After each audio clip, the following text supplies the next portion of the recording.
जन्म में ब्रह्म को जान लिया तब तो ठीक है। यदि इस जन्म में ब्रह्म को नहीं जाना तब तो बड़ी भारी हानि है। इसका मतलब बहुत लोग मर मर करके चले गए। भारी विद्वान थे, भारी धनवान थे, बहुत मनुष्य संसार से चले गए। तो कहाँ चले गए? दुख में या सुख में, हानि में या लाभ में। जिनको ये सत्संग नहीं मिला आप निश्चित रूप से जान जाइए कि वो हानि में चले गए, अधोगति में चले गए। हम आपको भी शरीर छोड़ना पड़ेगा,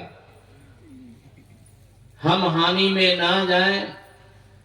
इसीलिए वेद भगवान संसार के सभी मनुष्यों को उपदेश करते हैं, हे मनुष्यों, जगत प्रसव करता ईश्वर का तत्व ज्ञान प्राप्त करने के लिए पहले बुद्धि योग यानी सत्संग कीजिए, फिर का मानस योग और अंत में कहते हैं ज्योति योग।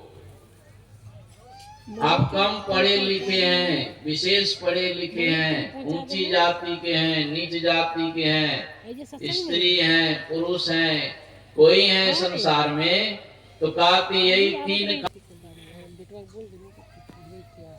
बिनु सत्संग विवेक ना होई, राम कृपा बिनु सुलभ ना सोई। बड़ा झंझट है। मनुष्य शरीर मिल जाने के बाद भी यदि राम की कृपा नहीं है तो अगल बगल में रहने पर भी सत्संग उनको नहीं मिलता है। सही बात। या पंडाल में बैठ जाने से भी सत्संग नहीं मिलता है। बहुत लोग बहुत दिन से सत्संग में आ रहे हैं, जा रहे हैं, विवेक नाम का चीज ही नहीं है। इसका मतलब ये कि राम की कृपा उनके ऊपर नहीं है। राम की कृपा होगी तब विवेक होगा।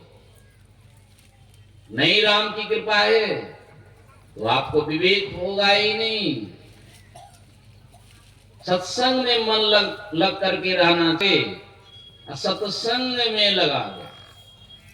हम मानवों का सौभाग्य तब होगा जब हमारा मन सत्संग से नहीं भागे। इसका मतलब हमारा मन झूठ में नहीं रहे, हमारा मन संसार में नहीं रहे, हमारा मन विषय में नहीं रहे, हमारा मन असत्य में नहीं रहे, हमारा मन सत्य में रहे। मोको करो स्वभाव। बस इस सत्संग में हम मानवों को यही ज्ञान दिया जाता है कि हमारा मन जो असत्य में पड़ा हुआ है वह सत्य में लग जाए। और सत्य का ज्ञान है ही नहीं, ना बच्चे को, ना जवान